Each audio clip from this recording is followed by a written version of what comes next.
شہزادہ کونین ولی ابن ولی ہے، صورت ہے محمد کی تو سیرت علی ہے۔ محتاج تعارف نہیں یہ ذات گرامی، محتاج تعارف نہیں یہ ذات گرامی، یہ خلد کا سردار حسین بن علی ہے۔ حضرات ذرا سوچئے، جب نبی کے نواسے کے حسن کا یہ عالم ہے تو خود سوچئے کہ حضور صلی اللہ علیہ وسلم خود کتنے حسین ہوں گے۔ تو اسی لیے دیکھنے والے کہا کرتے ہیں اللہ اللہ، دیکھنے والے کہا کرتے ہیں اللہ اللہ، کہ یاد آتا ہے خدا دیکھ کر صورت تیری۔ حضور صلی اللہ علیہ وسلم کی بارگاہ میں جب آپ صلی اللہ علیہ وسلم کی چچی حضرت ام فضل امام حسین رضی اللہ تعالی عنہ کو اپنی گود میں لے کر حاضر ہوئیں تو عرض کی یا رسول اللہ صلی اللہ علیہ وسلم، ذرا دیکھیے کہ امام حسین رضی اللہ تعالی عنہ کتنے، تو اس بچے کو گود میں دیکھ رہی ہے، میں اس کو صحرا میں دیکھ رہا ہوں، تو اس بچے کو مدینہ میں دیکھ رہی ہے، میں اس کو کربلا میں دیکھ رہا ہوں، تو اس کا بچپن دیکھ رہی ہے،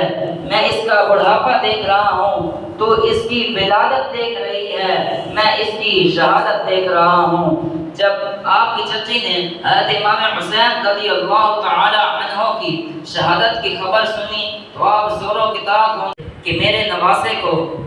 بہت تکلیفیں دی جائیں گی اور ان سے 3 دن بھوکا